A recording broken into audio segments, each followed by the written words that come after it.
ನಮಸ್ತೆ ವೀಕ್ಷಕರೇ, ಹೊಸ ವಿಡಿಯೋಗೆ ಎಲ್ಲರಿಗೂ ಸ್ವಾಗತ. ಇವತ್ತಿನ ವಿಡಿಯೋದಲ್ಲಿ ಕರ್ಣ ಸೀರಿಯಲ್ ಇವತ್ತಿನ ಸಂಚಿಕೆಯಲ್ಲಿ ಏನಾಯಿತು ಎಂಬುದನ್ನು ತಿಳಿದುಕೊಳ್ಳೋಣ. ವಿಡಿಯೋ ತುಂಬ ಇಂಟ್ರೆಸ್ಟಿಂಗ್ ಆಗಿರುತ್ತೆ, ಕೊನೆಯವರೆಗೆ ನೋಡಿ. ನಿತ್ಯ ಅಳಿಂದ ರಟ್ಟಾಯಿತು ಒಲವ ಗುಟ್ಟು, ಒಂದಾದರೂ ದೇವರ ಮಾಡಿದ ಜೋಡಿ. ರಮೇಶ್ ಹೀರೋಯಿನ್ ವಿರುದ್ಧ ಆಗಾಗ ರಣತಂತ್ರ ರೂಪಿಸಿರುತ್ತಾನೆ. ಅರ್ಜುನ್ ಎಂಬ ಹೊಸ ಬಾಣ ಬಿಟ್ಟಿದ್ದ. ಕರ್ಣ ಹಾಗೂ ನಿಧಿ ಪ್ರೀತಿ ಮಾಡುತ್ತಿದ್ದಾರೆ ಅಂತ ಗೊತ್ತಿದ್ದರೂ ರಮೇಶ್ ನಿಧಿಗಾಗಿ ಹುಡುಗನ ಕರೆಸಿದ್ದ. ಕರ್ಣ ತನ್ನ ತಂದೆ ರಮೇಶ್ ಮಾಡಿದ ಕುತಂತ್ರಕ್ಕೆ ಬಲಿಯಾಗಿದ್ದ. ಇದೀಗ ನಿತ್ಯಾಳಿಂದ ಒಲವ ಗುಟ್ಟು ರಟ್ಟಾಗಿದೆ. ದೇವರೇ ಮಾಡಿದ ಜೋಡಿ ಒಂದಾಗಿದೆ. ತ್ಯಾಗ ಮಾಡಿದ ನಿಧಿಗೆ ಅಕ್ಕ ನಿತ್ಯ ಕರ್ಣನನ್ನು ಬಿಟ್ಟುಕೊಟ್ಟು ಒಂದಾಗುವಂತೆ ಮಾಡಿದ್ದಾಳೆ. ಜಿ ಕನ್ನಡ ವಾಹಿನಿಯಲ್ಲಿ ಪ್ರಸಾರ ಕಾಣುತ್ತಿರುವ ಕರ್ಣ ಧಾರಾವಾಹಿ ರೋಚಕ ಟ್ವಿಸ್ಟ್ ಪಡೆದುಕೊಂಡಂತಿದೆ. ನಿತ್ಯಾಳಿಂದ ಒಲವ ಗುಟ್ಟು ರಟ್ಟಾಗಿದೆ. ದೇವರೇ ಮಾಡಿದ ಜೋಡಿ ಒಂದಾಗಿದೆ. ತ್ಯಾಗ ಮಾಡಿದ ನಿಧಿಗೆ ಅಕ್ಕ ನಿತ್ಯ ಕರ್ಣನನ್ನು ಬಿಟ್ಟುಕೊಟ್ಟು ಒಂದಾಗುವಂತೆ ಮಾಡಿದ್ದಾಳೆ.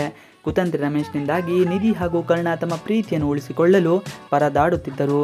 ಇದೆಲ್ಲದಕ್ಕೂ ಈಗ ಫುಲ್ ಸ್ಟಾಪ್ ಇಡುವಂತಾಗಿದೆ. ರಮೇಶ್ ಹೀರೋಯಿನ್ ವಿರುದ್ಧ ಆಗಾಗ ಕುತಂತ್ರ ರೂಪಿಸಿರುತ್ತಾನೆ. ಅರ್ಜುನ್ ಎಂಬ ಹೊಸ ಬಾಣ ಬಿಟ್ಟಿದ್ದ. ಕರ್ಣ ಹಾಗೂ ನಿಧಿ ಪ್ರೀತಿ ಮಾಡುತ್ತಿದ್ದಾರೆ ಅಂತ ಗೊತ್ತಿದ್ದರೂ ರಮೇಶ್ ನಿಧಿಗಾಗಿ ಹುಡುಗನನ್ನು ಕರೆಸಿದ್ದ. ರಮೇಶ್ ನಿತ್ಯಾಳಿಂದ ರಟ್ಟಾಯಿತು ಒಲವ ಗುಟ್ಟು. ವಾಹಿನಿ ಹೊಸ ಪ್ರೋಮೋ ಹಂಚಿಕೊಂಡಿದೆ. ನಿಧಿಗೆ ಮದುವೆ ತಯಾರಿ ಮಾಡಿದ್ದಾಳೆ ನಿತ್ಯ. ಆದರೆ ನಿಧಿ ಅಕ್ಕ ನಿನ್ನ ಖುಷಿ ನನಗೆ ತುಂಬ ಮುಖ್ಯ ಎನ್ನುತ್ತಾಳೆ. ಅತ್ತ ಮದುಮಗನ ಬಳಿ ನಿತ್ಯ ನಿಧಿಯನ್ನು ಚೆನ್ನಾಗಿ ನೋಡಿಕೊಳ್ತೀರಾ ಅಲ್ವಾ ಎಂದು ಹೇಳಿದ್ದಾಳೆ. ಅದರ ಬಳಿಕ ಅರ್ಜುನ್ ಇನ್ನೇನು ನಿಧಿಗೆ ತಾಳಿ ಕಟ್ಟಬೇಕು ಅನ್ನೋಷ್ಟರಲ್ಲಿ ನಿತ್ಯ ಮದುವೆ ನಿಲ್ಲಿಸಿದ್ದಾಳೆ. ಕರ್ಣ ಹಾಗೂ ನಿಧಿ ಪ್ರೀತಿ ವಿಚಾರ ರಿವೀಲ್ ಮಾಡಿದ್ದಾಳೆ. ತನಗೋಸ್ಕರ ಅವರಿಬ್ಬರ ತ್ಯಾಗವನ್ನು ಹೇಳಿದ್ದಾಳೆ. ಮಗು ಕೂಡ ತೇಜಸ್ಸು ನಾನು ಕರ್ಣನನ್ನು ಮದುವೆನೇ ಆಗಿಲ್ಲ ಎಂದು ಹೇಳಿದ್ದಾಳೆ. ನಿತ್ಯ ಈ ಸತ್ಯ ಇಡೀ ಮನೆಗೆ ಗಾಸಿ ಉಂಟು ಮಾಡಿದೆ. ರಮೇಶ್ ಮತ್ತೆ ಸೋಲುತ್ತಿದ್ದಾನೆ. ಕರ್ಣ ಹಾಗೂ ನಿಧಿ ಜೋಡಿ ಒಂದಾಗೋ ಸಮಯ ಬಂದಿದೆ. ಇವಿಷ್ಟು ಇವತ್ತಿನ ವಿಡಿಯೋ.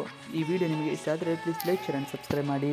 ನೀವಿನ್ನು ನಮ್ಮ ಯೂಟ್ಯೂಬ್ ಚಾನಲ್ಗೆ ಸಬ್ಸ್ಕ್ರೈಬ್ ಆಗಿಲ್ಲ ಅಂದರೆ ಬೇಗ ಸಬ್ಸ್ಕ್ರೈಬ್ ಮಾಡಿಕೊಳ್ಳಿ. ನಾವು ಹಾಕುವಂಥ ಎಲ್ಲ ವೀಡಿಯೋಗಳು ನಿಮಗೆ ನೋಟಿಫಿಕೇಷನ್ ಮುಖಾಂತರ ದೊರೆಯುತ್ತದೆ. Thanks for watching video.